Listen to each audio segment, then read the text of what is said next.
الحمد لله نحمده ونستعينه ونستغفره ونؤمن به ونتوكل عليه ونعوذ بالله من شرور أنفسنا ومن سيئات أعمالنا من يهده الله فلا مضل له ومن يضلله فلا هادي له ونشهد أن لا إله إلا الله وحده لا شريك له ونشهد أن سيدنا ومولانا محمدا عبده ورسوله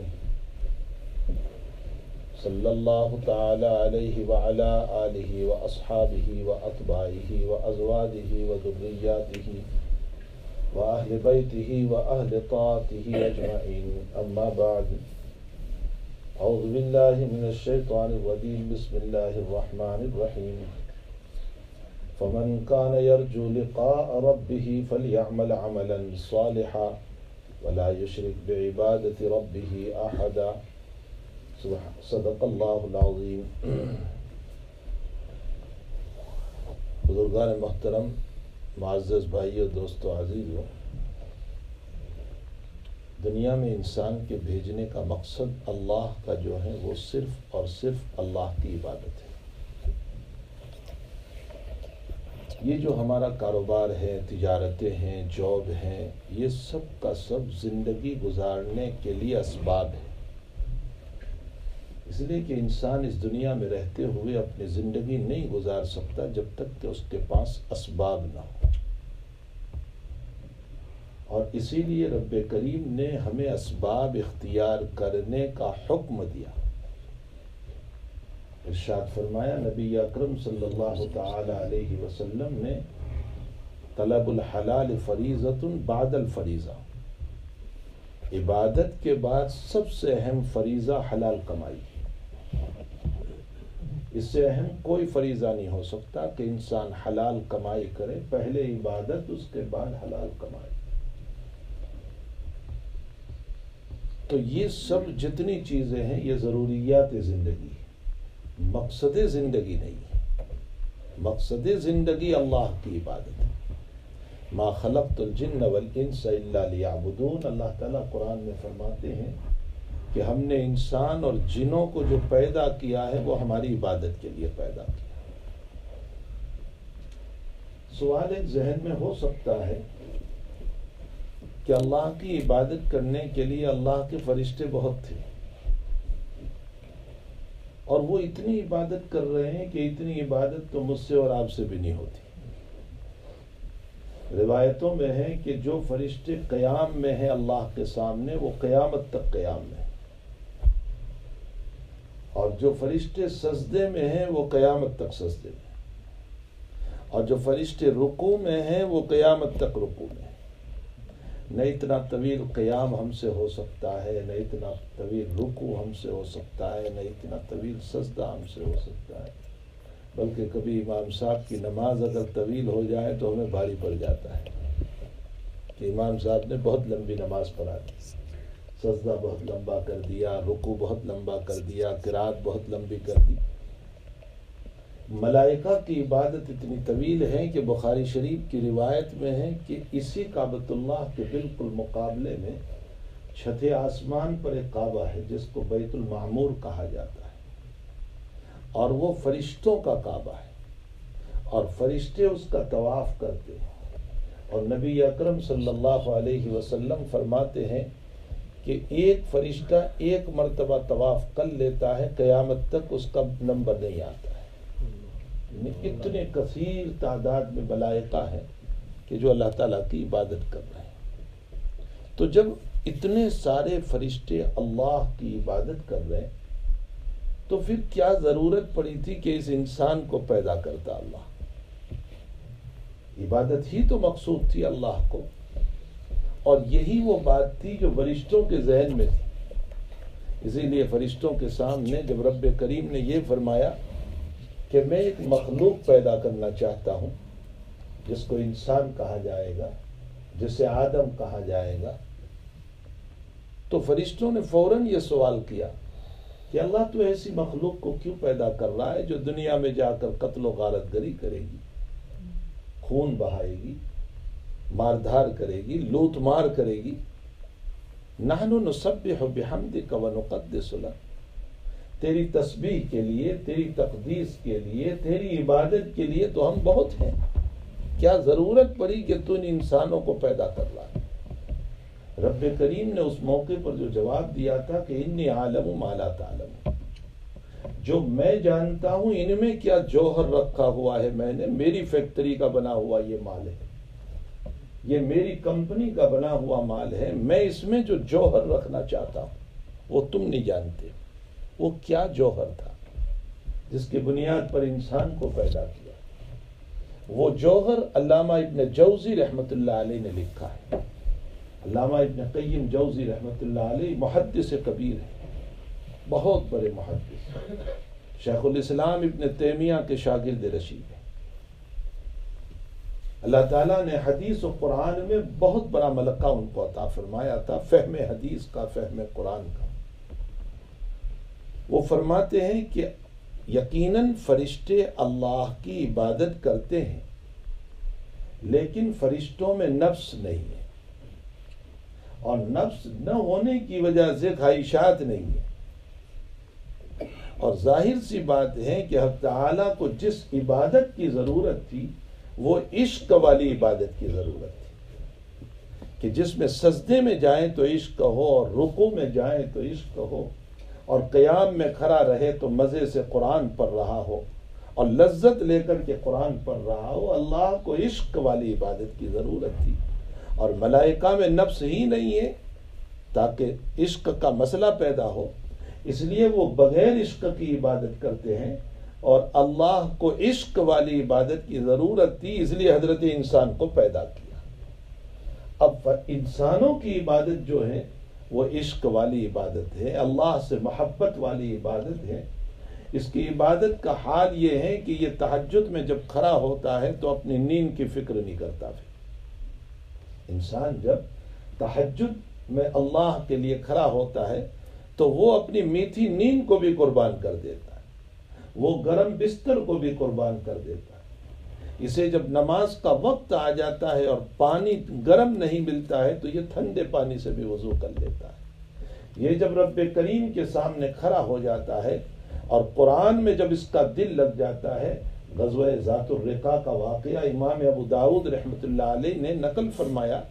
امام ابو داؤد رحمۃ اللہ علیہ فرماتے ہیں کہ ایک انصاری اور ایک مہاجر نبی علیہ الصلوۃ والسلام نے رات میں پہرے داری کے لیے مقرر فرمایا، سیکیورٹی کے لیے ان کو طے کیا۔ تو دونوں نے مشورہ کیا کہ ہم دونوں پوری رات بیدار رہیں گے تو تمہاری بھی نیند خراب، میری بھی خراب، ایک آدھی رات سو جائیں اور ایک آدھی رات دربانی کریں۔ طے ہو گیا۔ اب مہاجر سو گئے، حضرت عمار رضی اللہ تعالیٰ عنہ سو گئے، اور جو انصاری صحابی تھے وہ پہلے ابتدائی رات کی ذمہ داری ان کی تھی۔ روایتوں میں ہے کہ انہوں نے سوچا کہ میں بیٹھے بیٹھے کیا کروں، لاؤ میں عبادت شروع کر دوں۔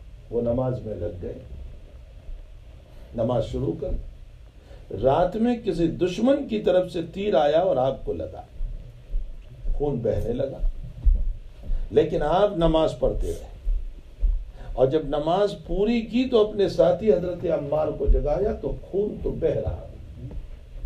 فرمایا تم عجیب و غریب ہو، تم نے کیوں نہیں جگایا ہم کو نماز ہی کے اندر؟ فرمایا میں نے قرآن کی ایک سورت شروع کر رکھی تھی، جی نہیں چاہتا تھا کہ اس کو ختم کروں۔ یہ وہ عشق ہے، یہ وہ محبت ہے، جس عشق و محبت والی عبادت اللہ ہم سے چاہتا ہے۔ اس لیے حضرت انسان کو پیدا کیا ہے، اس لیے لمبی عبادت کا مطالبہ ہم سے نہیں ہوا جو فرشتوں کی عبادت ہے۔ ہم سے یہ نہیں کہا گیا کہ تم پوری رات کھڑے رہو، یہ نہیں کہا گیا۔ خود نبی کریم صلی اللہ علیہ وسلم کو نہیں کہا گیا پوری رات جاگنا، تو آپ کو فرمایا قم اللیل الا قلیلا نصفہ او انقص منہ قلیلا او زد علیہ ورتل القرآن ترتیلا۔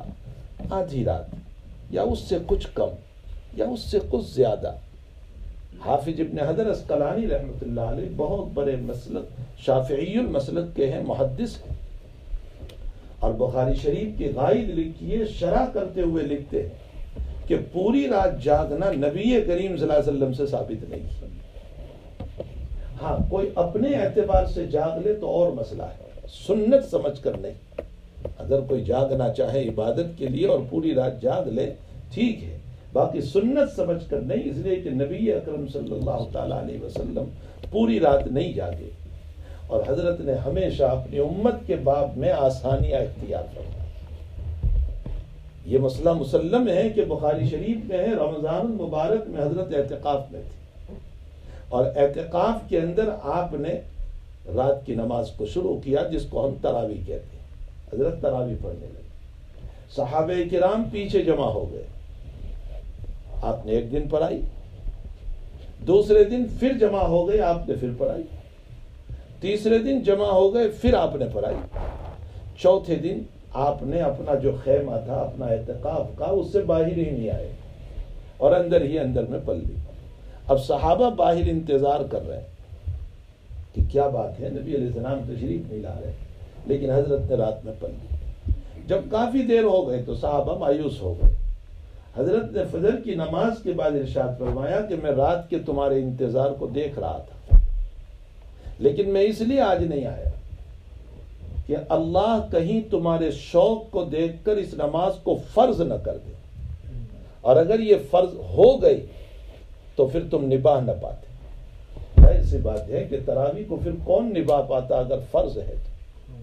حضرت نے اپنی امت کی رعایت کے اندر، اسی لیے ایک مرتبہ آپ نے عشاء کی نماز ثلث لیل پر پڑھائی، یعنی 1/3 رات کا وقت گزر چکا۔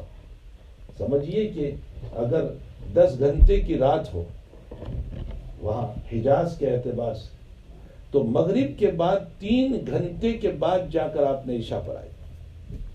وہ بھی حضرت عمر رضی اللہ تعالیٰ عنہ گئے نبی کریم صلی اللہ علیہ وسلم کے پاس کہ حضرت نام الغلمان والنساء، بچے بھی سو گئے، عورتیں بھی سو گئی، یعنی جھونکے لگا رہی ہے بیٹھے بیٹھے، حضرت تشریف لائیے، نماز پڑھا دی۔ حضرت آئے اور آنے کے بعد عشاء کی نماز پڑھائی اتنی تاخیر سے، اور آپ نے فرمایا لولا نشق علی امتی لامرتہم، اگر میری امت پر مشقت اور تکلیف نہ ہوتی تو میں اسی وقت پر نماز پڑھنے کا حکم دیتا کہ عشاء کی نماز دیر سے پڑھا کرو۔ مصلحت کیا تھی اس میں نبی کریم صلی اللہ علیہ وسلم کی؟ حضرت کی مصلحت یہ تھی کہ جب دیر سے پڑھیں گے تو اس صورت میں عشاء کے بعد باتیں نہیں کریں گے، اور سب لوگوں کا سونا نماز پر ہو جائے گا، تو رات نماز پر چلے گی۔ حضرت یہ سوچ رہے تھے، اس لیے فرمایا کہ اگر میری امت پر گرانی نہ ہوتی، مشقت نہ ہوتی، تو میں اپنی امت کو حکم دیتا کہ عشاء کی نماز کو تاخیر سے پڑھا دو۔ ایک روایت میں فرمایا اگر میری امت پر گرانی اور مشقت نہ ہوتی تو میں اپنی امت کے لیے مسواک کو فرض قرار دیتا، لیکن چونکہ اگر میں فرض کہہ دیتا ہوں تو میری امت نبھا نہیں پائے گی۔ تاہم آپ نے مسواک کے فضائل خوب بیان کیے، جگہ جگہ آپ نے، حتیٰ کہ روایت میں ہے کہ مسواک کو کوئی معمولی نہ سمجھے، یہ ایک بہت اہم سنت ہے۔ نبی اکرم صلی اللہ علیہ وسلم مرض الوفات میں آخری دن ہے، اور حضرت عائشہ ام المؤمنین ہم سب کی ماں رضی اللہ تعالی عنہ، آپ کے بھائی عبد الرحمن ابن ابی بکر تشریف لائے، ان کے ہاتھ میں مسواک تھا۔ حضرت نبی علیہ السلام مسواک کو دیکھنے لگے، لیکن زبان نہیں اتر رہی ہے چونکہ بہت کمزوری تھی، آخری دن ہے پیر کا مندے کا، جس دن حضرت دنیا سے رخصت ہوئے۔ حضرت عائشہ رضی اللہ تعالیٰ عنہ سمجھ گئے کہ آپ کو مسواک کی ضرورت ہے۔ حضرت عائشہ پوچھ رہی ہے کہ کیا آپ مسواک کرو گے؟ سر ہلایا کہ جی۔ حضرت عائشہ رضی اللہ تعالیٰ عنہ فرماتی ہے کہ میں نے مسواک لیا، اور چونکہ نبی میں ہمت نہیں تھی کہ آپ چبا سکے تو میں نے خود چبایا، اور چبا کر کے نبی اکرم صلی اللہ علیہ وسلم کو دیا۔ حضرت نے بہت اچھی طرح مسواک فرمایا اور پھر مجھے دے دیا، اور پھر میں نے اپنے منہ میں وہ مسواک رکھ لیا۔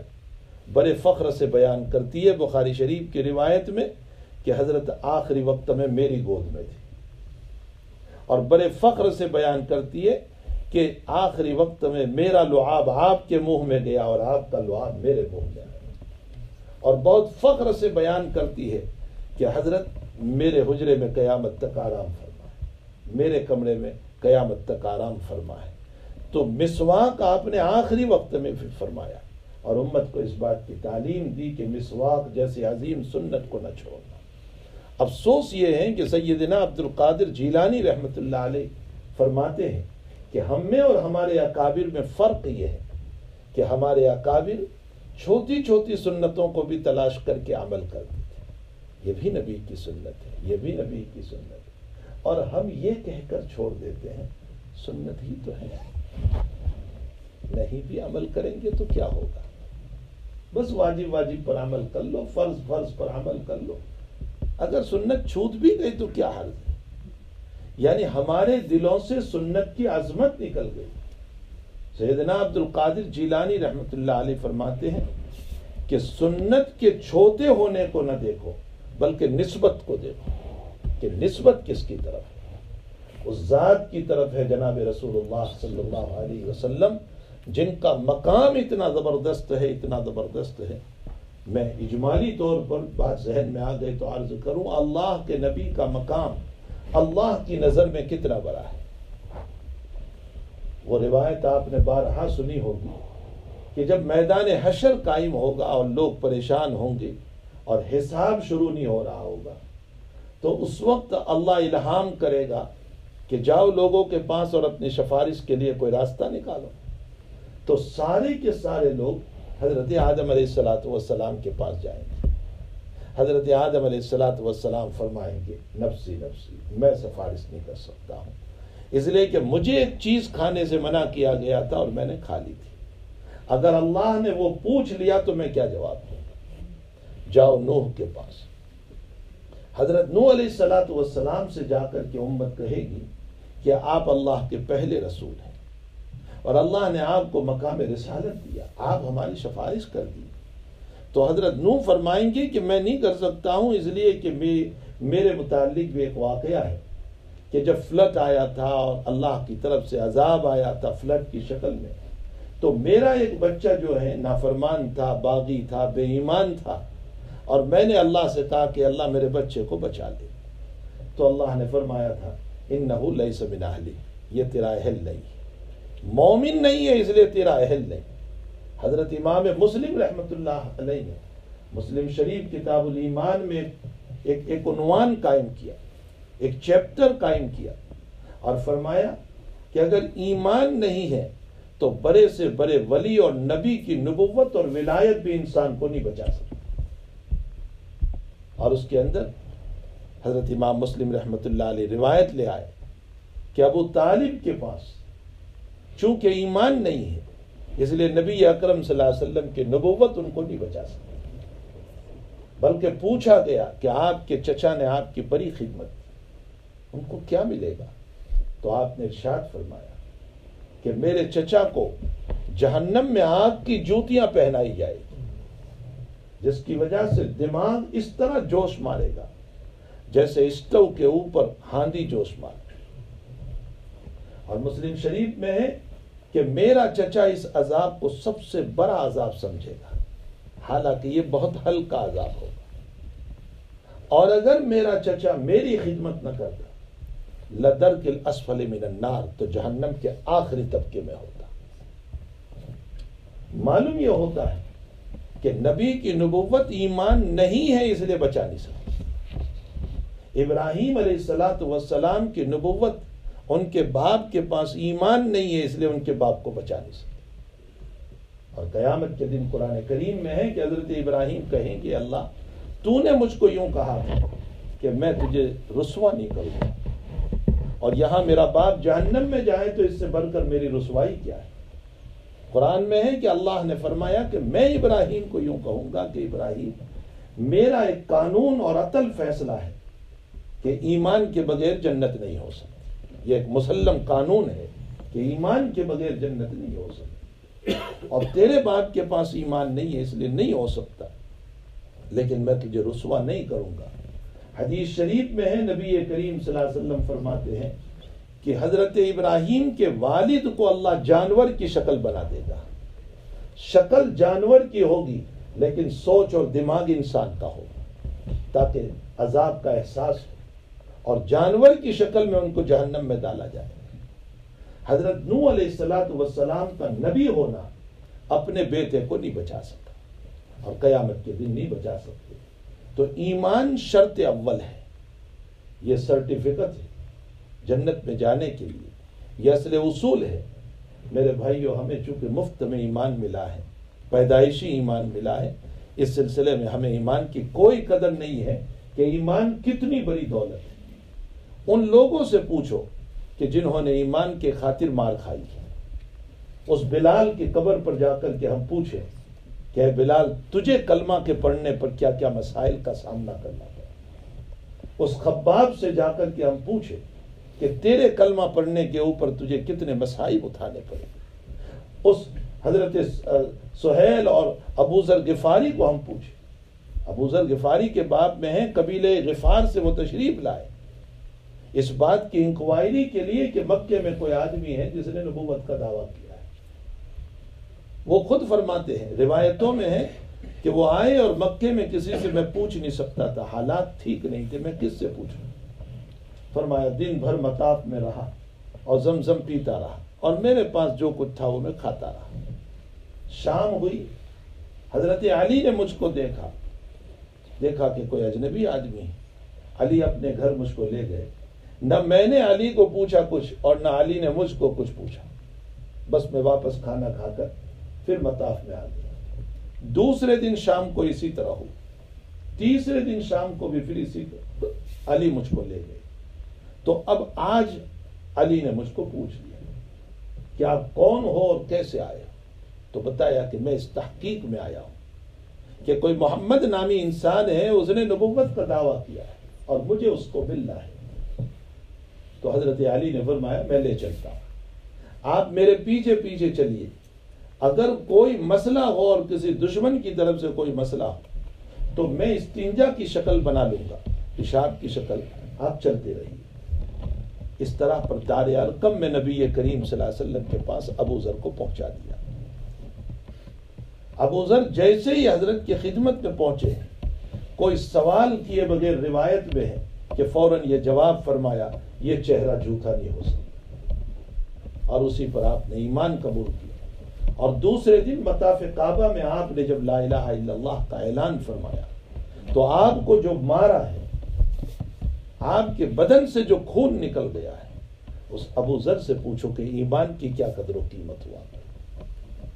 اور بے شمار صحابہ کرام ہیں جنہوں نے ایمان کے خاطر جو اپنی زندگیوں میں مسائل برداشت کیے، حالات برداشت کیے. حضرت بلال کی کیفیت کون نہیں جانتا کہ آگ پر لٹایا گیا، ریت پر لٹایا گیا، اور صرف سطر پر کپڑا ہوا کرتا تھا. اور جلاد دو امیہ ابن خلف جو مالک تھا وہ کورے سے مارا کرتا تھا. صدیق اکبر رضی اللہ تعالیٰ عنہ نے آپ کو خرید کر کے آزاد کر دیا. اس طرح بے شمار صحابہ کرام ہیں جن کی زندگی کو ہم پڑھتے ہیں تو معلوم ہوتا ہے ایمان کی قدر ان کو تھی. ہمیں کوئی ایمان کی قدر نہیں ہے کہ رب کریم نے کتنی بڑی دولت عطا فرمائی ہے. اس کا احساس ہمیں تبھی چلے گا جب ہماری آنکھ بند ہوگی، جب ہم قبرستان میں پہنچیں گے، جب یوم الآخرہ ہوگا، اور اسی ایمان پر جب فیصلے ہونے والے. حضرت ابو ہریرہ رضی اللہ تعالیٰ عنہ فرماتے ہیں کہ ایک باغ میں حضور پاک صلی اللہ علیہ وسلم اٹھ کر کے اچانک چلے گئے. تلاش کرتے ہوئے میں بھی پہنچا وہاں پر، تو مجھے کوئی راستہ نہیں ملا. تو میں ایک پانی جانے کا چھوٹا سا راستہ تھا، میں فوکس کی طرح، لومڑی کی طرح اس کے اندر سے گھس کر کے چلا گیا. اور حضرت کے پاس جب پہنچا ہوں تو حضرت نے مجھے دیکھ کر فرمایا ابو ہریرہ، نام یاد فرمایا میری جوتیاں لے جاؤ اور اعلان کرو من قال لا الہ الا اللہ مستیقنا بہا قلبہ دخل الجنہ. جو لا الہ الا اللہ اخلاص کے ساتھ پڑھے گا اللہ اس کو یقیناً جنت میں داخل کرے گا. ایمان ہے ہی ایسی دولت، یہ اتنی بڑی دولت ہے، اتنی بڑی دولت ہے اللہ تعالیٰ نے جو ہمیں عطا فرمائی ہے. روایتیں بھری پڑی ہیں. معاذ بن جبل رضی اللہ تعالیٰ عنہ کو نبی اکرم صلی اللہ علیہ وسلم نے فرمایا معاذ جانتے ہو اللہ کا حق بندوں پر کیا ہے؟ ما حق اللہ علی العباد، اللہ کے حق بندے پر کیا ہے؟ فرمایا اللہ و رسول عالم، اللہ اس کا رسول خوب جانتا ہے. فرمایا اللہ کا حق بندوں پر یہ ہے اس کے ساتھ کسی کو شریک نہ کرے. توحید خالص ہو، ذات میں بھی اس کے ساتھ شریک نہ کرے، صفات میں بھی شریک نہ کرے۔ ذات میں شریک کرنا جیسے عیسائیت نے کہ حضرت عیسیٰ علیہ السلام کو ذات میں شریک کر دیا کہ اللہ تین میں ہے، مریم، عیسیٰ اور اللہ، یہ ذات میں شریک کر دیا۔ اور صفات میں بھی ہم شریک نہ کریں۔ رزاقیت اسی کی ہے، دنیا کی کوئی طاقت ہماری بند ہونے والی روزی کو کھول نہیں سکتی۔ شفا اسی کے ہاتھ میں ہے، دنیا کی کوئی طاقت ہمیں شفا نہیں دے سکتی۔ موت اور حیات اسی کی صفت ہے، وہی جس کو چاہتا ہے موت دیتا ہے، وہی جس کو چاہتا ہے حیات دیتا ہے۔ لاکھوں بیماریوں کے باوجود اگر وہ زندہ رکھنا چاہے تو وینٹیلیٹر سے بھی انسان واپس آ سکتا ہے، اور وہ موت دینا چاہے تو اس صورت میں معمولی سے شوکہ اور کانٹے کے لگنے پر بھی موت ہو جاتی ہے۔ موت اور حیات اسی کی صفت ہے، رزاقیت اسی کی صفت ہے، شفا دینا اسی کی صفت ہے، عزت اور ذلت اسی کی صفت ہے۔ وہ جس کو چاہتا ہے عزت دیتا ہے اور جس کو چاہتا ہے ذلتی دیتا ہے۔ یہ صفات میں بھی ہم اللہ کے ساتھ کسی کو شریک نہ کریں، نہ ذات میں شریک کریں، نہ صفات میں ہم اس اللہ کے ساتھ کسی کو شریک کریں۔ تو حقیقت یہ ہے کہ ایمان اتنی بڑی دولت، مسلم شریف کے سبق میں آج ہی گزرا، نبی اکرم صلی اللہ علیہ وسلم نے اپنے صحابہ کو ایک مرتبہ فرمایا، میرے صحابہ، قیامت کے دن آدم سے لے کر قیامت تک کی انسانیت میں جتنے لوگ جنت میں جانے والے ہیں، اس میں میری امت جو ہوگی وہ 1/4 ہوگی، 1/4 ہوگی، یعنی اگلی کل امت ملا کر کے 3 حصے، اور میری امت 1 حصہ۔ اس کا مطلب یہ نکلا کہ پرسنٹیج اگر ہم دیکھیں آج کل کی زبان میں تو 25% میری امت ہوگی جو جنت میں جانے والی ہوگی، اور 75% آدم سے لے کر عیسیٰ علیہ السلام تک کی امت ہوگی۔ صحابہ خوش ہو گئے، اللہ اکبر، نعرہ لگایا، ماشاءاللہ۔ اب نبی علیہ السلام آگے فرما رہے ہیں، فرمایا جنت میں جانے والے جتنے لوگ ہوں گے میری امت 1/3 ہوگی، تیسرا حصہ ہوگا، یعنی پرسنٹیج 35 حصہ ہوگا۔ حضرت تھوڑے تھوڑے بڑھاتے جا رہے ہیں، یہ آہستہ آہستہ اس لیے بڑھا رہے ہیں تاکہ صحابہ میں خوشی پیدا ہو، اس لیے کہ ایک دم کہہ دیتے تو ایک خوشی ہوگی، اور آہستہ آہستہ کہنے میں بار بار خوشیاں پیدا ہو رہی۔ صحابہ نے فرمایا اللہ اکبر، پھر فرمایا کہ میری امت جنت میں جانے والوں میں نصف ہوگی، آدھی ہوگی، یعنی اگلی ساری امت ملا کر آدھی ہوگی، اور میری امت نصف ہوگی۔ صحابہ نے اور خوشی کا اظہار کیا، اللہ اکبر۔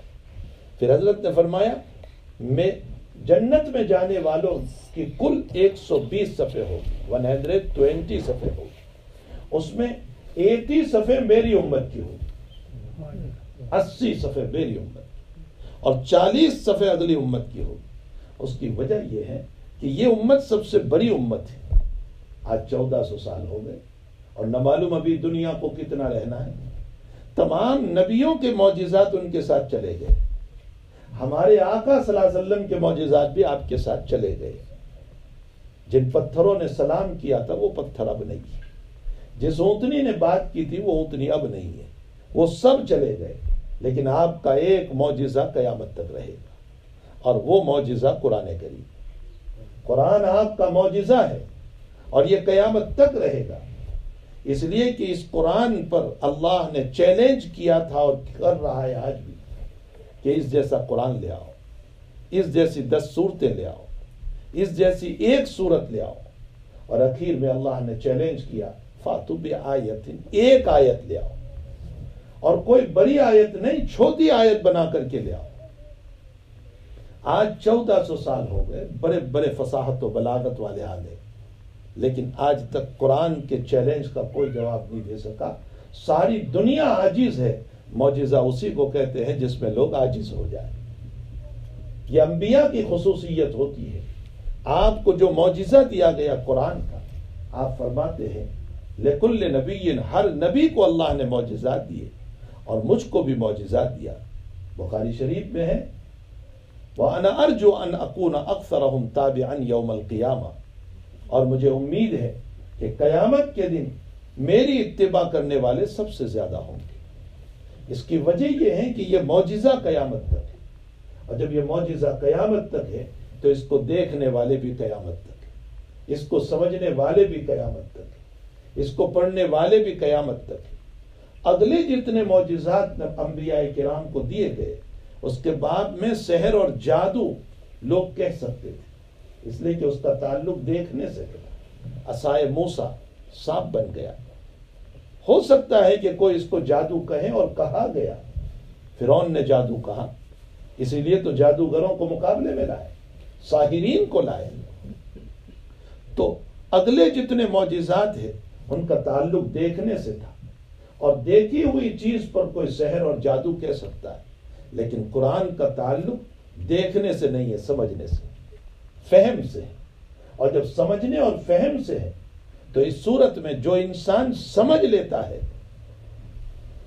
قیامت کا سویرا ہو جائے، اس کی گردن کاٹ دی جائے، وہ قرآن اور ایمان کو نہیں چھوڑ سکتا، اس لیے کہ سمجھی ہوئی چیز کو کوئی نہیں چھوڑ سکتا۔ تو چونکہ اس قرآن کو قیامت تک رہنا ہے، اور جب قیامت تک رہنا ہے تو حضرت فرماتے ہیں کہ میری امت میں متبع بھی بہت زیادہ ہوں گے۔ 120 صفحے جنت میں جائے گی، اس میں 80 صف میری امت کی ہوں، بہت بڑی مقدار۔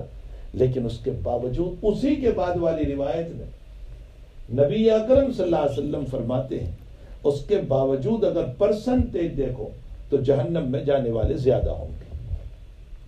اور پھر حضرت نے مثال دی کہ ایک کاؤ ہو یا ایک بیل ہو، ایک اینیمل ہو، کوئی جانور ہو، اور وہ پورا بلیک ہو، اس کا کلر بلیک ہو، لیکن اس پر تھوڑے سے بال سفید ہو۔ فرمایا کہ جیسے پورا بلیک اور تھوڑے سے بال سفید، اسی طرح یہ تھوڑے سے بال جو سفید ہے یہ جنتیوں کی مثال ہے، اور یہ پورا بلیک جو ہے یہ جہنمیوں کی مثال ہے۔ اتنی بڑی تعداد میں لوگ جہنم میں جائیں گے۔ اب صحابہ گھبرا گئے کہ اگر اتنی بڑی تعداد میں جہنم میں جائیں گے تو پھر ہمارا کیا حشر ہوگا، نہ معلوم ہمارا کیا مسئلہ ہوگا۔ حضرت نبی کریم صلی اللہ علیہ وسلم نے فرمایا فکر نہ کرو، غم نہ کرو، ڈرو مت، اس لیے کہ آقا صلی اللہ علیہ وسلم فرماتے ہیں ڈرنے کی ضرورت نہیں، یہ جہنم کی جو میجورٹی بتائی گئی، کثرت بتائی گئی، وہ یاجوج ماجوج کے اعتبار سے۔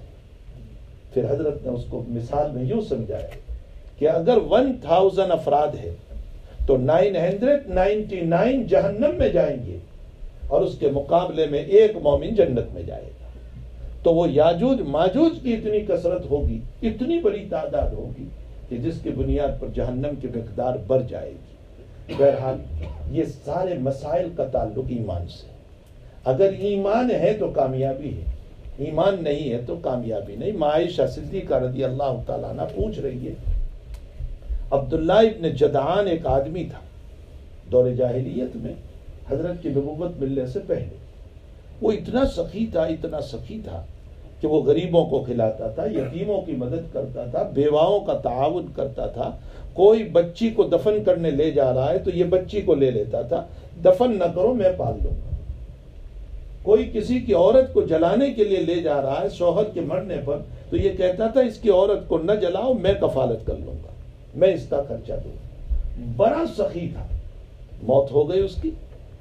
ادھر نبی اکرم صلی اللہ علیہ وسلم کو نبوت مل چکی، حضرت عائشہ رضی اللہ، اور موت اس کی جب ہوئی ہے تو نبوت مل چکی تھی، یعنی نبوت کے بعد اس کی موت ہوئی، حضرت کے اعلان کے بعد اس کی موت ہوئی۔ عائشہ صدیقہ رضی اللہ تعالیٰ عنہ پوچھ رہی ہے کہ اللہ کے حبیب ابن جدعان اتنا بڑا سخی، مکے میں کوئی جگہ نہیں چھوڑی جہاں اس کی سخاوت نہ پہنچی، تو کیا اس کی سخاوت اس کو قیامت میں بچا سکے گی، اس کو فائدہ ہوگا؟ حضرت نے فرمایا نہیں ہو سکتا، اس لیے کہ اس نے ایک مرتبہ بھی نہیں کہا رب اغفر لی خطیئتی یوم الدین الی یوم الدین، اے اللہ تو مجھے قیامت میں معاف کر دینا، ایک مرتبہ بھی نہیں کہا، یعنی ایمان نہیں لایا۔ اس ایمان کے نہ لانے کی وجہ سے اس کی سخاوت کا اسے کوئی فائدہ نہیں، اس کے غریبوں کے کھلانے کا کوئی، سارے اعمال کی مقبولیت کی بنیادی ایمان ہے۔ اگر ایمان ہے تو نماز مقبول، اگر ایمان ہے تو روزہ مقبول، اگر ایمان ہے تو صدقہ مقبول، اگر ایمان ہے تو داد و دہش مقبول، اگر ایمان ہے تو ساری چیزیں مقبول۔ ہاں یہ ضرور ہے کہ حدیث کی روشنی میں اتنا معلوم ہوتا ہے کہ اگر کوئی دور کفر میں نیک عمل کرتا ہے، کھلانا پلانا، غریبوں کا تعاون، مدد، تو اس کے دنیا میں دو فائدے ہو سکتے ہیں۔ ایک فائدہ دنیا میں یہ ہوگا کہ یا تو اللہ اس کو عزت دے دے گا، اس کو شہرت دے دے گا، اس کو دولت دے دے گا اور مالدار اس کو بنا دے گا، لیکن آخرت میں کوئی فائدہ نہیں ہوگا۔ یا پھر دوسرا فائدہ دنیا میں یہ ہوگا، وہ فائدہ بہت بہترین ہے، اور وہ فائدہ یہ ہے کہ اس کے اچھے اخلاق کی وجہ سے ہو سکتا ہے کہ اللہ ایمان کی دولت دے دے، اس کے نیک اعمال کی وجہ سے۔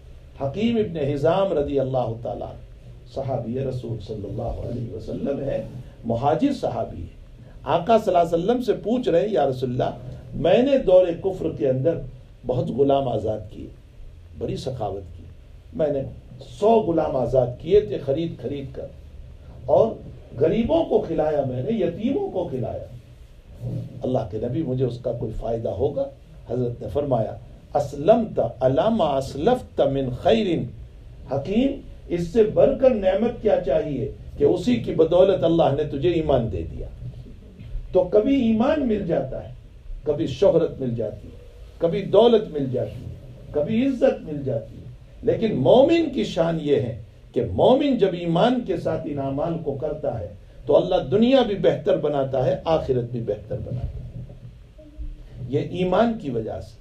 مسلم شریف کی روایت ہے، ایک صحابی رضی اللہ تعالیٰ عنہ فرماتے ہیں، یا رسول اللہ صلی اللہ علیہ وسلم، ایک ڈاکو یا لوٹنے والا یا چور میرے مکان میں آ گیا اور میرے مال لوٹنے پر آ گیا، اور میرا اس سے مقابلہ ہو گیا، تو میں کیا کروں؟ اس سے لڑوں؟ حضرت نے فرمایا لڑ لو اس سے اپنے مال کو بچانے کے لیے۔ فرمایا حضرت میں نے اس کو مار دیا تو؟ کہا وہ جہنم میں ہے۔ فرمایا اس نے مجھ کو مار دیا تو؟ حضرت نے فرمایا تو شہید ہے۔ اللہ، یہ تو لڑ رہا ہے مال کے خاطر، اور حضرت فرما رہے ہیں تو شہید ہے۔ محدثین یہ فرماتے ہیں کہ مال کے بچانے پر بھی اس کو شہید کہہ دیا۔ حضرات محدثین فرماتے ہیں کہ اصل میں اس کے مال کی نسبت ہو گئی ہے ایمان کی طرف، یہ مومن کا مال ہے، اور جب مومن کا مال ہے تو ایمان کی وجہ سے مال بھی قیمتی ہو گیا۔ اب اس مال کو بچانے کے لیے اس نے لڑا ہے تو حضور پاک صلی اللہ علیہ وسلم نے فرمایا اس کو شہادت کا مقام ملے گا۔ آپ انداز لگائیں کہ ایمان کتنی بڑی دولت ہے جو رب کریم نے ہم کو عطا فرمائی ہے۔ پھر اس ایمان کے ساتھ ذات اقدس صلی اللہ علیہ وسلم جیسی عظیم المرتبہ شخصیت جو ہم کو ملی ہے، میں نے اسی پر کہا کہ میرا ذہن جا رہا ہے کہ حضرت کے مقام پر ایک دو باتیں بتاؤ۔ قیامت کے دن لوگ آدم کے پاس، حضرت نوح علیہ السلام کے پاس، ابراہیم علیہ السلام کے پاس، حضرت موسیٰ علیہ السلام، عیسیٰ علیہ السلام، تو حضرت آدم علیہ السلام سے لے کر عیسیٰ علیہ السلام تک سب لوگ سفارش کرنے سے منع کر دیں، نفسی نفسی نفسی۔ آج تو ہمیں اپنی فکر ہے، ہم نہیں کر سکتے، جاؤ محمد کے پاس۔ حضرت نبی کریم صلی اللہ علیہ وسلم فرماتے ہیں کہ لوگ میرے پاس آئیں گے اور میں اللہ کے دربار میں چلوں گا، میں سر بسجود ہوں گا، سجدے میں جاؤں گا، اور اس وقت اللہ میرے دل پر اللہ کی تعریف کے کلمات القا کرے گا۔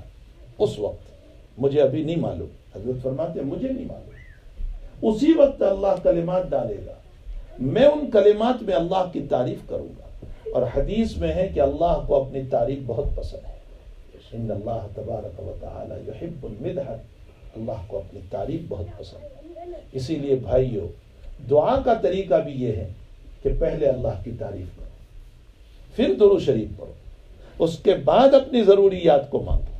یہ دعا کا ادب ہے کہ پہلے اللہ کی تعریف۔ ترمذی شریف میں روایت ہے کہ ایک صحابی رضی اللہ تعالیٰ عنہ نے اللہم صلی علی سے دعا شروع کر دی، یعنی درود شریف سے۔ حضرت نے فرمایا انک عجلت، تم نے جلدی کی۔ فرمایا یا رسول اللہ کیسے دعا کرو؟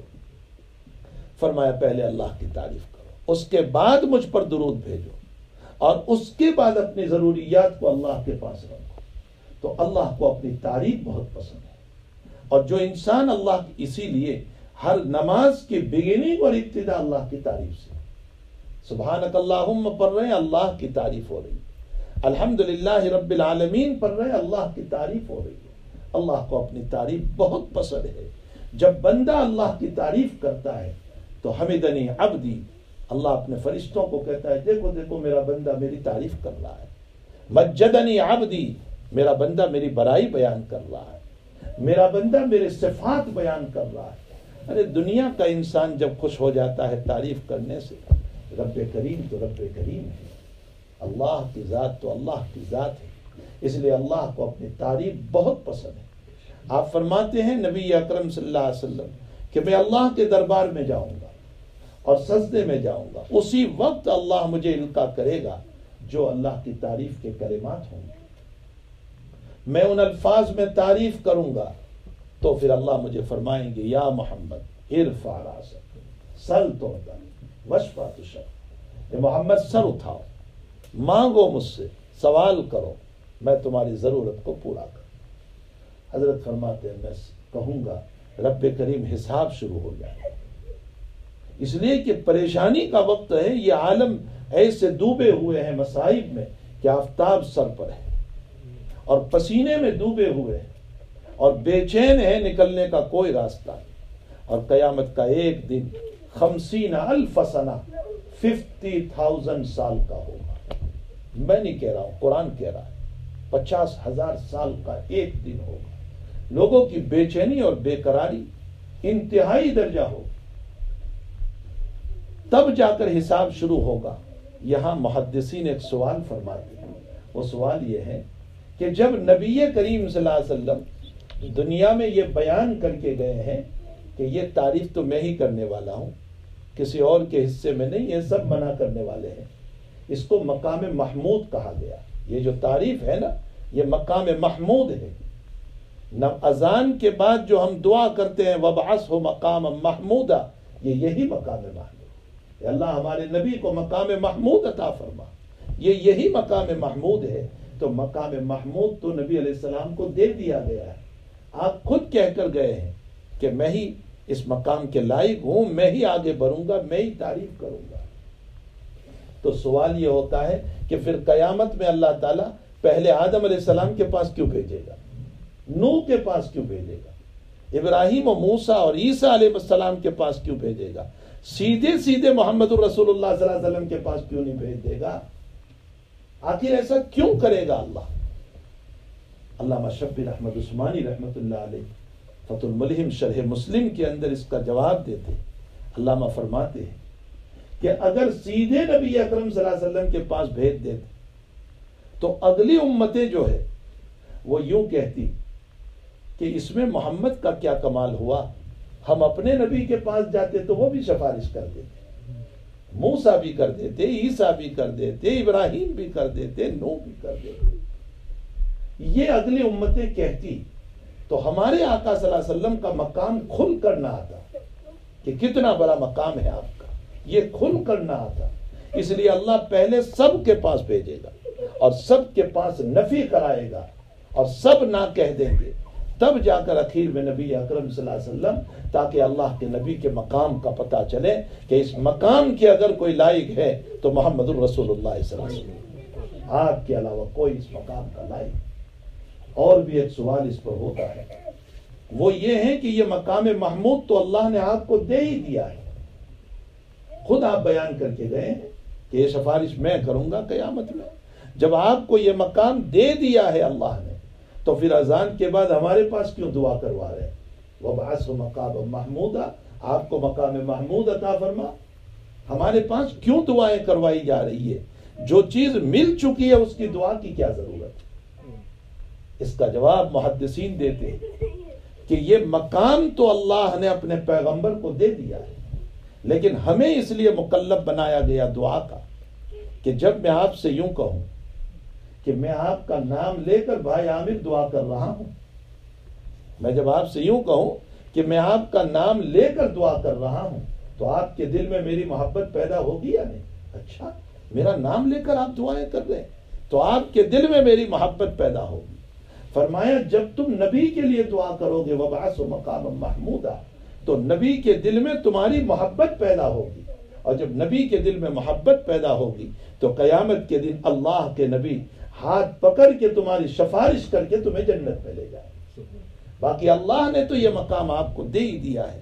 اسی لیے نبی کریم صلی اللہ علیہ وسلم فرماتے ہیں کہ جو اذان کے بعد اس دعا کو پڑھتا رہے گا، فرمایا حلت لہ شفاعتی، میری شفاعت اس کے لیے جائز ہو گئی.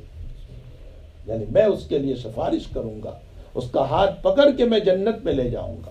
تو میرے بھائیوں، یہ نبی اکرم صلی اللہ علیہ وسلم کا مقام ہے جو اللہ تعالیٰ نے عطا فرمایا ہے. اسی کو ہمیں اپنا رول ماڈل بنانا ہے. وہی شخصیت ہے، چاہے دنیا اپنی جگہ پر ترقی کر لے اور کتنی ہی آگے کیوں نہ بڑھ جائے، سائنس اپنی جگہ پر ترقی کر لے، اور یہ چاند نہیں اگر سورج پر بھی پہنچ جائے، اور مہتاب نہیں، مون نہیں، بلکہ یہ سن تک بھی اگر پہنچ جائے، یہ سب مرین اور سمندر کے نیچے بھی چلی جائے، اور یہ زمین کی تہ کے اندر بھی چلی جائے، اور یہ صرف 40,000 فٹ پر نہیں، 80,000 فٹ پر بھی فلائٹ کو اڑا لے. ان تمام ترقیوں کے باوجود اگر ہمارا دنیا والوں کا رول ماڈل کوئی ہو سکتا ہے تو وہ محمد الرسول اللہ صلی اللہ علیہ وسلم. اس کی وجہ یہ ہے کہ کمال یہ نہیں ہے کہ فلائٹ اڑایا جائے، ان سب کا تعلق تو عقل سے ہے. چونکہ آپ پڑھی لکھی دنیا میں رہتے ہیں، اس لیے میں ایک بات کی طرف اشارہ کروں. بہت سے لوگ یہ کہا کرتے ہیں کہ قرآن میں سائنس کہا ہے. بہت سے لوگ یہ کہتے ہیں قرآن میں سائنس کہا ہے، اور پھر ہمارا مسلمان سر کھجاتا ہے کہ اب کیا جواب دیں اس کو. اولاً تو اگر ہماری اسٹڈی اور مطالعہ ہو تو قرآن میں سائنس بھی موجود ہے.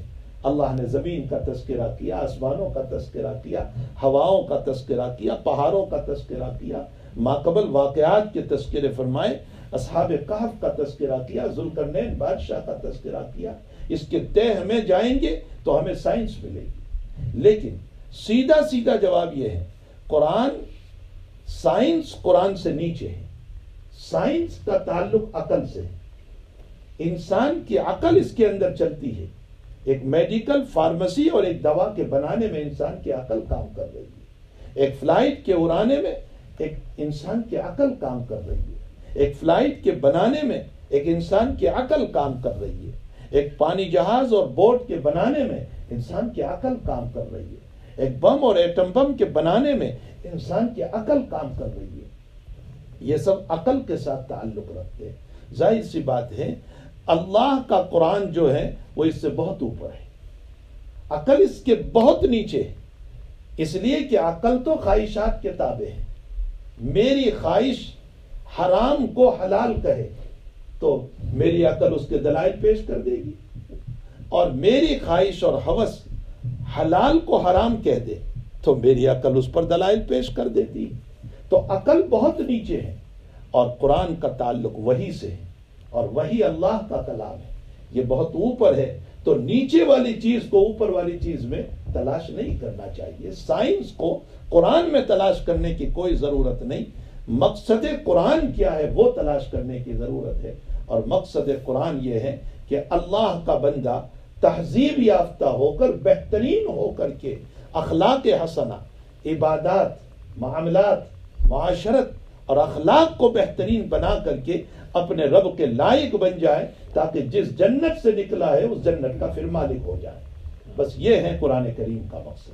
قرآن اس لیے آیا ہے، اس لیے نہیں آیا کہ کوئی ٹیکنالوجی بیان کرے، کوئی سائنس بیان کرے. یہ تو سب ہمارے عقلوں کے ساتھ ہے. انسان یونیورسٹی میں جاتا ہے، اپنی عقل کو چلاتا ہے تو یہ بہت بڑا سائنسداں بن جاتا ہے، بہت بڑا ٹیکنالوجی کا جاننے والا بن جاتا ہے. تو قرآن جو ہے نا وہ اس لیے آیا ہے تاکہ بندہ اللہ سے مل جائے، اللہ سے تعلق قائم ہو جائے، اور جس جنت سے ہم کو نکالا گیا ہے دوبارہ ہم اس جنت میں جانے والے بن جائیں. تو جناب نبی کریم صلی اللہ تعالی علیہ وسلم ہمارا رول ماڈل ہے. ہمیں چاہیے کہ اچھی زندگی اگر چاہتے ہیں تو آقا سے بڑھ کر بہترین زندگی دینے والا کوئی نہیں. حضور پاک صلی اللہ علیہ وسلم سے بڑھ کر بہترین زندگی دینے والا. دیکھو آپ سے بڑھ کر شفیق کون؟ ہمارے والد بھی اتنے شفیق نہیں ہو سکتے جتنے جناب رسول اللہ صلی اللہ علیہ وسلم. میں ایک دو مثال روایتوں سے دوں. حضرت نے فرمایا کہ دیکھو بڑا مشکیزہ اٹھا کر، بڑی بوتل اٹھا کر جو 10 لیٹر کی ہو، پانی نہ پیو. حضرت نے مشکیزہ فرمایا ہے، میں بوتل ترجمہ کر رہا ہوں. اس کو اٹھا کر کے پانی نہ پیو.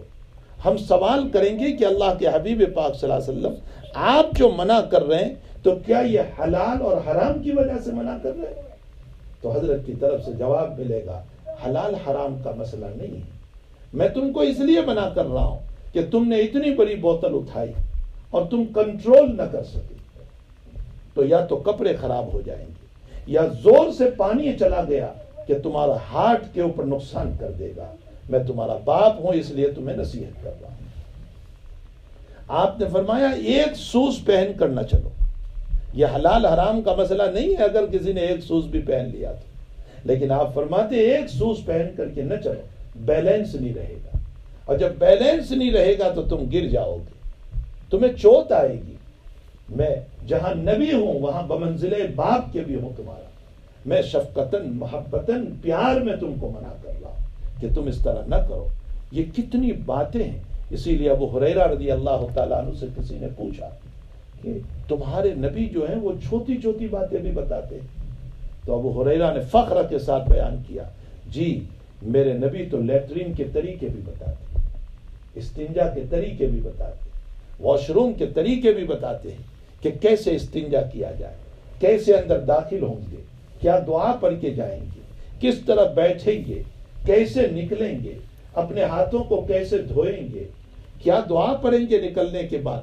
فرمایا فخر ہے کہ ہمارے نبی تو ہمیں لیٹرین کے طریقے بھی بتاتے ہیں صلی اللہ تعالی علیہ وسلم۔ تو خیر میں یہ کہہ رہا تھا کہ حضور پاک صلی اللہ علیہ وسلم ہمارا رول ماڈل ہے۔ آپ نے ہم کو ارشاد فرمایا کہ زندگی ہماری عبادت کے لیے ہے، اصل مقصود اللہ کی عبادت ہے۔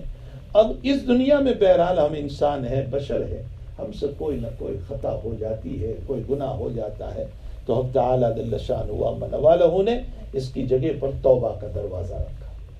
یہ ایک ایسا دروازہ رکھا توبہ کا کہ الحمدللہ بڑے سے بڑے گناہ کو بھی اللہ معاف کر دے۔ التائب من الذنب کمن لا ذنب لہ، توبہ کرنے والا ایسا ہے جیسے اس نے کوئی گناہ ہی نہیں کیا۔ قرآن میں ایک جگہ تعریف اللہ کر رہا ہے، التائبون العابدون الحامدون السائحون الراکعون الساجدون العامرون، توبہ کرنے والوں کو سب سے پہلے اللہ نے ذکر فرمایا۔ ایک جگہ اللہ نے فرمایا انما التوبۃ علی اللہ للذین یعملون السوء بجہالۃ، جس نے نادانی میں گناہ کر لیے اللہ کہتا ہے میرے ذمے تمہیں معاف کرنا ہے اگر توبہ کر لو۔ تو جگہ جگہ توبہ کی ہمیں تاکید کی گئی۔ بہرحال ہم بشر ہیں، انسان ہیں، ہم سے کوتاہیاں ہو جاتی ہے، اس لیے ہمیں توبہ کا اہتمام کرنا چاہیے۔ فمن کان یرجو لقاء ربہ فلیعمل عملا صالحا، جو اللہ سے ملاقات چاہتا ہے قیامت کے لیے، اللہ کا دیدار چاہتا ہے، اللہ کی زیارت چاہتا ہے، اللہ کی مغفرت چاہتا ہے۔ صحابہ نے پوچھا یا رسول اللہ صلی اللہ علیہ وسلم قیامت کے دن اللہ کا دیدار ہوگا، زیارت ہوگی؟ فرمایا بالکل ہوگی۔ فرمایا اتنے ازدحام میں اللہ کیسے نظر آئے گا؟ صحابہ کا سوال بجا تھا۔ نبی علیہ السلام نے فرمایا کہ آفتاب اور مہتاب کو دیکھنے میں کوئی تکلیف ہوتی ہے؟ ہر انسان اپنے مکان سے دیکھ رہا ہے۔ فرمایا جنت میں بیٹھ کر آپ اپنے رب کی زیارت کرو، لیکن آپ نے ارشاد فرمایا 2 نمازوں کی خاص پابندی کرو، 5 نمازوں کی پابندی، لیکن اللہ کی زیارت کے لیے 2 نمازوں کی پابندی، قبل طلوع الشمس وقبل غروبها، فجر کی نماز اور عصر کی نماز۔ جو ان دونوں نمازوں کی پابندی کرے گا رب کریم اپنی زیارت نصیب فرمائے، اپنا دیدار نصیب فرمائے۔ کون نہیں چاہتا کہ اپنے مالک کی زیارت ہو؟ بعض بزرگوں نے لکھا ہے کہ اللہ میرا خاتمہ ایمان پر کر دے اور قیامت میں اللہ تعالیٰ مغفرت کر دے، پھر اللہ مجھے پوچھ لے کہ تجھے کس چیز کی ضرورت ہے۔ تو بزرگوں کے جذباتی جواب ہے، وہ کہتے ہیں میں یوں کہوں گا اے اللہ مجھے جنت کا مکان نہیں چاہیے، میں دنیا میں بغیر دیکھے تجھے سجدے کرتا تھا، اب تو سامنے ہے، مجھے ایک مصلی کی جگہ دے دے تاکہ میں یہاں بیٹھ کر تجھے سجدے کرتا رہوں۔ کیسی پیاری تمنا ہے ان لوگوں کی کہ میں تجھے دیکھ کر سجدے کرتا رہوں۔ تو بہرحال ہم سے جو خطائیں ہو جاتی ہیں، غلطیاں ہو جاتی ہیں، ہمیں اس سلسلے میں معافی کا اہتمام کرنا چاہیے۔ اور حدیث شریف میں ہے رونے کا اہتمام، کچھ آنسو بھی بہیں۔ ہمارے دل دنیا میں اتنے ملوث ہو چکے ہیں کہ آنسو بھی ہمارے خشک ہو گئے، اب ہمیں رونا بھی نہیں آتا ہے۔ اللہ کو یاد کر کے، آخرت کو یاد کر کے، گناہوں کے اوپر، جہنم کے تذکروں کے اوپر ہمیں رونا بھی نہیں آتا ہے. ورنہ نبی اکرم صلی اللہ علیہ وسلم کی صفت آئی ہے کہ آپ بہت روتے تھے. نماز میں رو رہے ہیں، سجدے میں رو رہے ہیں، رکوع میں رو رہے ہیں، دعاؤں میں آپ رو رہے ہیں. رونا بہت اچھی صفت ہے. ہمارے آنسو کتنے قیمتی ہیں. روایتوں میں ہے کہ جہنم کی آگ کو دنیا کا کوئی پانی بجھا نہیں سکتا. اگر جہنم کی آگ کو کوئی چیز بجھا سکتی ہے تو وہ گنہگاروں کے آنسو بجھا سکتی ہے. اتنے قیمتی ہے گنہگاروں کے آنسو. ہمیں کچھ رونے کا اہتمام اپنی آنکھوں کا، بلکہ روایتوں میں ہے رونا نہ آوے تو رونے کی صورت بناؤ. کم سے کم رونے کی صورت بناؤ، اللہ کو اس پر بھی رحم آئے. مجھے ایک واقعہ یاد آیا ہمارے اکابر کے زمانے کا، کہ ایک غریب قسم کا، فقیر قسم کا آدمی تھا جو بھیک مانگا کرتا تھا. اتفاقاً اس کی کسی سے دوستی ہو گئی تو بھیک مانگ کر اپنے پیسے اسی کے پاس جمع کراتا تھا. سارے پیسے اسی کے پاس. کچھ وقت گزر گیا کہ وہ اب آنا بند ہو گیا اس فقیر کا. اب یہ آدمی تلاش کرتا ہوا اس کا جو ایڈریس تھا وہاں پہنچا تو دیکھا کہ وہ بستر میں پڑا ہوا ہے اور شدید بیمار ہے. اس نے دیکھتے ہی کہا کہ میں تیرے انتظار میں تھا، اچھا ہوا آ گیا. تو میری امانت جو تیرے پاس ہے، جو پیسے میرے تیرے پاس ہے. کہا جی اسی لیے میں آیا ہوں. تو کہا کہ میری موت کب آ جائے مجھے پتا نہیں، میں بیمار ہوں، شدید بیمار ہوں. میری وصیت یہ ہے کہ میرا کوئی نہیں ہے، میرے سارے پیسے میری قبر میں رکھ دینا، تجھے بھی نہیں، میرے پیسے اندر میں رکھ دینا. یہ بالکل سچا واقعہ ہے. بہرحال وصیت پر اس کے پیسے رکھ دیے گئے. کچھ وقت کے بعد اس ساتھی کو جس نے پیسے رکھے تھے دل میں خیال آیا کہ اس کو پیسوں کی کیا ضرورت اندر میں، اور مجھے ضرورت ہے میں وہ پیسے نکال لوں تاکہ مجھے کچھ کام آ جائے. لیکن جب اس نے قبر کھودی ہے اور پیسے لینے گیا ہے تو اس کے بدن پر پڑے ہوئے تھے. جیسے ہی پیسے کو اٹھایا ہے اس اٹھانے والے کے بدن میں فائر سی لگ گئی، آگ لگ گئی. اب یہ پریشان حال ہے، بزرگوں کے پاس جا رہا ہے، ڈاکٹروں کے پاس جا رہا ہے، حکیموں کے پاس جا رہا ہے. پانی میں جب تک ہاتھ ڈالتا ہے کچھ راحت رہتی ہے، پھر فائر اور آگ شروع ہو جاتی ہے. نہ رات میں سکون ہے نہ دن میں سکون ہے. انتہائی پریشان، دعاؤں کے لیے دوڑ رہا ہے، دواؤں کے لیے دوڑ رہا ہے. کوئی مسئلہ حل نہیں ہو رہا ہے اس کا.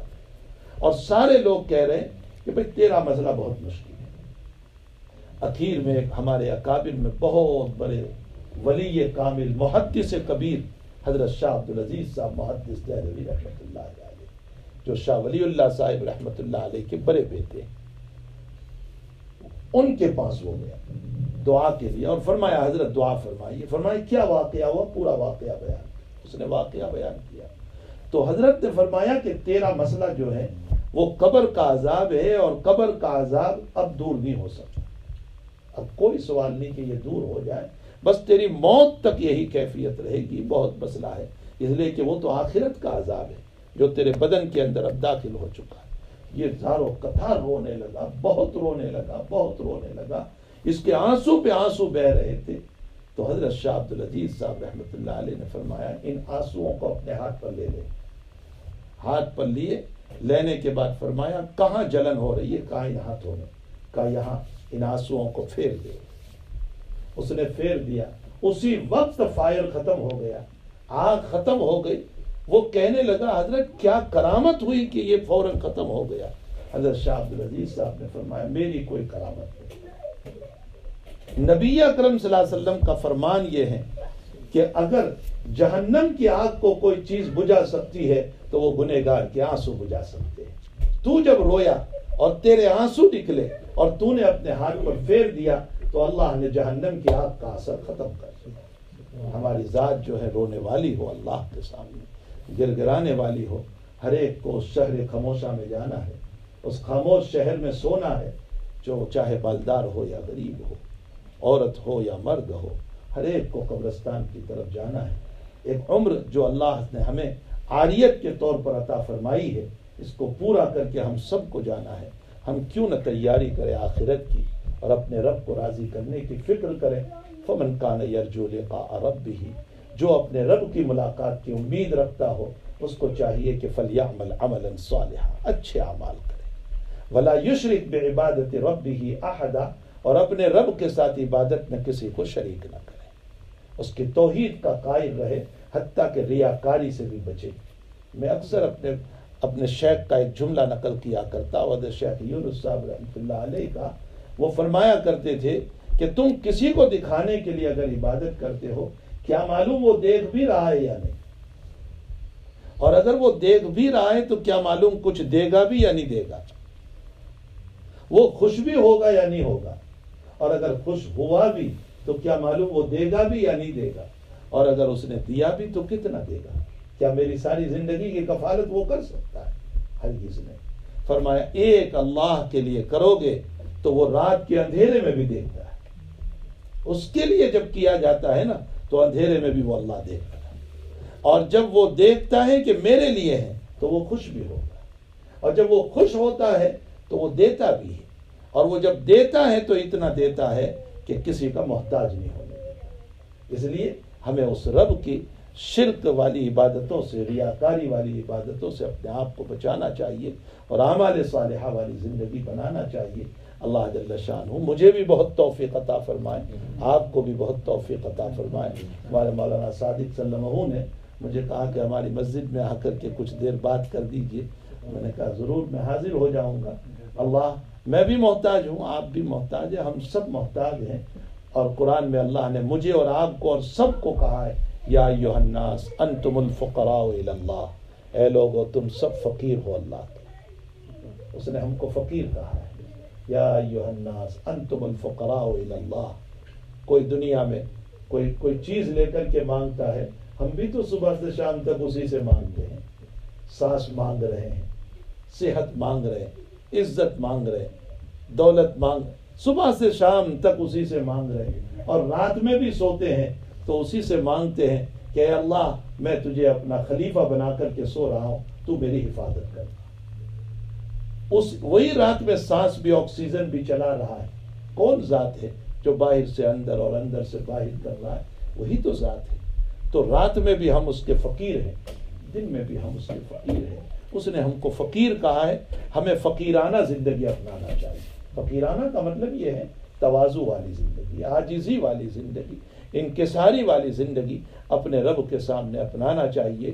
بڑاپن اللہ کو پسند نہیں، کبر اللہ کو پسند نہیں، تکبر اللہ کو پسند نہیں۔ روایتوں میں الکبریاء ردائی، اللہ فرماتے تکبر میری چادر ہے، اور جو میری چادر کو کھینچے گا سوائے جہنم کے کوئی راستہ۔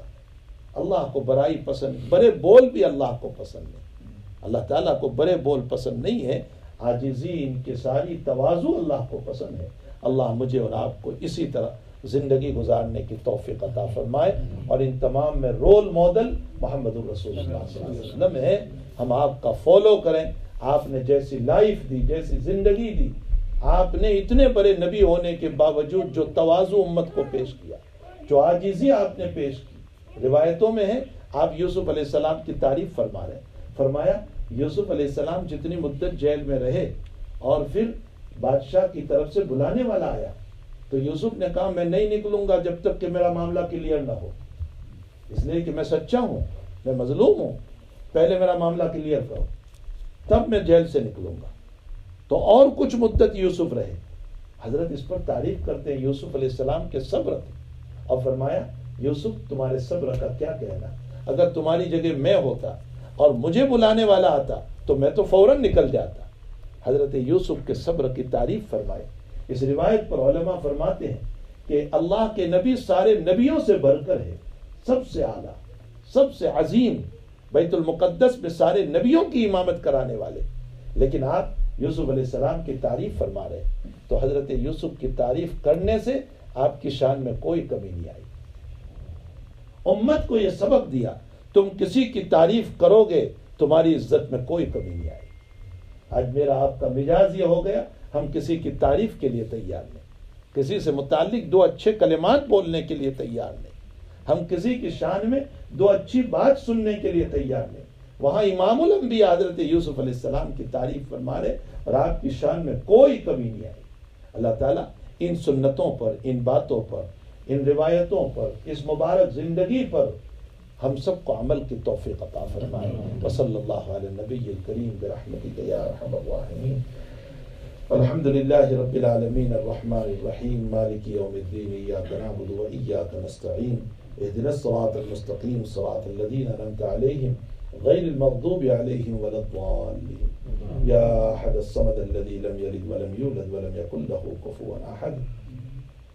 سبحان اللہ وبحمدہ سبحان اللہ العظیم سبحان اللہ وبحمدہ سبحان اللہ العظیم سبحان اللہ وبحمدہ عدد خلقہ ورضا نفسہ وزنة عرشہ ومداد کلماتہ۔ اللہم صل علی سیدنا حبیبنا وشفیعنا وسندنا مولانا محمد وبارک وسلم۔ اللہم صل علی سیدنا حبیبنا وشفیعنا وسندنا مولانا محمد وبارک وسلم۔ اللہم صل علی سیدنا حبیبنا وشفیعنا وسندنا مولانا محمد وبارک وسلم۔ اللہم ربنا آتنا فی الدنیا حسنہ وفی الآخرۃ حسنہ وقنا عذاب النار۔ اللہم ربنا لا تزغ قلوبنا بعد اذ ہدیتنا وہب لنا من لدنک رحمہ انک انت الوہاب۔ اے اللہ ہمارے گناہوں کو معاف فرما، اللہ ہمارے قصوروں سے درگزر فرما۔ اللہ ہم فقیر ہیں تیرے دروازے کے، ہم بچپن سے تیری ہی نعمتوں کے اوپر جی رہے ہیں۔ اے اللہ آئندہ بھی ہماری ساری زندگی تیری ہی نعمتوں پر ہے۔ اے اللہ ہم فقیروں کو معاف فرما دے، ہم فقیروں کو معاف فرما دے۔ اے اللہ تو نے اپنے پیغمبر صلی اللہ علیہ وسلم کو کہا وَأَمَّا السَّائِلَ فَلَا تَنْهَرْ، اے پیغمبر مانگنے والے کو نہ جھڑکنا۔ اللہ ہم بھی تو تیرے دروازے کے مانگنے والے ہیں، اللہ آپ ہمیں بھی جھڑک کر نہ نکال دیجیے۔ اللہ ہمارے دلی مرادوں کو پورا فرما دیجیے، اللہ اپنی نعمتوں سے مالا مال فرما، مغفرت سے مالا مال فرما، اپنی بخششوں سے مالا مال فرما۔ اے اللہ ہمارے گناہوں کی نحوست سے ہمیں ظالموں کے حوالے نہ فرما، اللہ ہمارے گناہوں کی نحوست سے ہمیں ظالموں کے حوالے۔ ربنا لا تسلط علینا من لا یرحمنا بذنوبنا، اے اللہ اب ہم کو ان لوگوں کے حوالے نہ کرنا جو ہمارے اوپر رحم نہ کرے، جو ہمارے اوپر ظلم کرے۔ اے اللہ تو نے مسلمانوں کو کن کے حوالے کر دیا؟ پوری دنیا کے مسلمان جن پریشانیوں میں ہیں اے اللہ تو خوب دیکھ رہا ہے۔ مالک کریم سب پر رحم و کرم کا معاملہ فرما، بخششوں کا معاملہ فرما، عطاؤں کا معاملہ فرما، مظلومیت والی زندگی کو ختم فرما۔ اے اللہ مظلومیت والی زندگی کو ختم فرما، پوری دنیا میں امن و امان قائم فرما۔ اے اللہ دن میں رات میں ہونے والے تمام گناہوں کو معاف فرما، صغائر کبائر کو معاف فرما۔ اے الہ العالمین ہمیں، ہماری اولادوں کو، ہمارے بیوی بچوں کو، ہمارے اقارب رشتہ داروں کو، والدین کو، سب کو معاف فرما دے۔ اے اللہ ہماری نسلوں میں ہمیشہ دین کو زندہ رکھنا، سب سے بڑی فکر ہماری اولادوں کی ہے۔ اے اللہ ہماری اولادوں میں دین کو زندہ رکھنا۔ اے اللہ غیروں کے حوالے ہونے سے بچا لینا، بے ایمانی والی زندگی سے بچا لینا، نبی کی بغاوت والی زندگی سے بچا لینا۔ اے الہ العالمین بیماروں کو شفا عطا فرما، مرحومین کی مغفرت فرما، پریشان حالوں کی پریشانیوں کو دور فرما، ضرورت مندوں کی ضرورتوں کو دست غیب سے پورا فرما۔ اے اللہ یہ مجمع صرف تیری اور تیرے حبیب پاک صلی اللہ علیہ وسلم کی محبت پر آیا ہوا ہے، ان کے آنے کو قبول فرما دے، دلی مرادوں کو پورا فرما دے، جائز تمناؤں کو پوری فرما دے، حاجتوں کو پورا فرما دے۔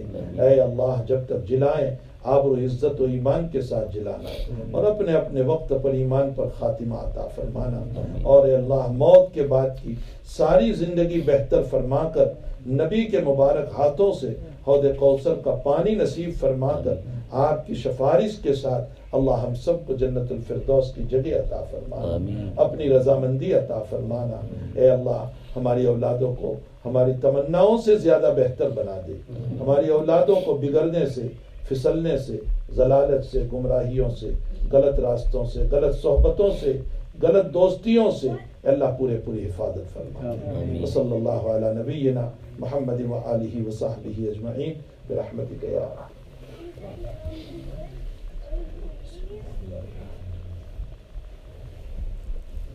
الحمد لله نحمده ونستعينه ونستغفره ونؤمن به ونتوكل عليه ونعوذ بالله من شرور أنفسنا ومن سيئات أعمالنا من يهده الله فلا مضل له ومن يضلله فلا هادي له ونشهد أن لا إله إلا الله وحده لا شريك له ونشهد أن سيدنا ومولانا محمدا عبده ورسوله صلى الله تعالى عليه وعلى آله وأصحابه وأتباعه وأزواجه وذرياته وأهل بيته وأهل طاعته أجمعين أما بعد أعوذ بالله من الشيطان الرجيم بسم الله الرحمن الرحيم فمن كان يرجو لقاء ربه فليعمل عملا صالحا ولا يشرك بعبادة ربه أحدا صدق اللہ العظیم۔ بزرگان محترم، معزز بھائیو، دوستو، عزیزو، دنیا میں انسان کے بھیجنے کا مقصد اللہ کا جو ہے وہ صرف اور صرف اللہ کی عبادت ہے۔ یہ جو ہمارا کاروبار ہے، تجارتیں ہیں، جاب ہیں، یہ سب کا سب زندگی گزارنے کے لیے اسباب ہے۔ اس لیے کہ انسان اس دنیا میں رہتے ہوئے اپنی زندگی نہیں گزار سکتا جب تک کہ اس کے پاس اسباب نہ ہو، اور اسی لیے رب کریم نے ہمیں اسباب اختیار کرنے کا حکم دیا۔ ارشاد فرمایا نبی اکرم صلی اللہ تعالی علیہ وسلم نے، طلب الحلال فریضۃ بعد الفریضہ، عبادت کے بعد سب سے اہم فریضہ حلال کمائی۔ اس سے اہم کوئی فریضہ نہیں ہو سکتا کہ انسان حلال کمائی کرے، پہلے عبادت، اس کے بعد حلال کمائی۔ تو یہ سب جتنی چیزیں ہیں یہ ضروریات زندگی ہے، مقصد زندگی نہیں ہے۔ مقصد زندگی اللہ کی عبادت ہے۔ ما خلقت الجن والانس الا لیعبدون، اللہ تعالیٰ قرآن میں فرماتے ہیں کہ ہم نے انسان اور جنوں کو جو پیدا کیا ہے وہ ہماری عبادت کے لیے پیدا کیا۔ سوال ایک ذہن میں ہو سکتا ہے کہ اللہ کی عبادت کرنے کے لیے اللہ کے فرشتے بہت تھے، اور وہ اتنی عبادت کر رہے ہیں کہ اتنی عبادت تو مجھ سے اور آپ سے بھی نہیں ہوتی۔ روایتوں میں ہے کہ جو فرشتے قیام میں ہیں اللہ کے سامنے، وہ قیامت تک قیام میں ہیں، اور جو فرشتے سجدے میں ہیں وہ قیامت تک سجدے میں ہیں، اور جو فرشتے رکوع میں ہیں وہ قیامت تک رکوع میں ہیں۔ نہ اتنا طویل قیام ہم سے ہو سکتا ہے، نہ اتنا طویل رکوع ہم سے ہو سکتا ہے، نہ اتنا طویل سجدہ ہم سے ہو سکتا ہے، بلکہ کبھی امام صاحب کی نماز اگر طویل ہو جائے تو ہمیں بھاری پڑ جاتا ہے کہ امام صاحب نے بہت لمبی نماز پڑھا دی، سجدہ بہت لمبا کر دیا، رکوع بہت لمبا کر دیا، قرات بہت لمبی کر دی۔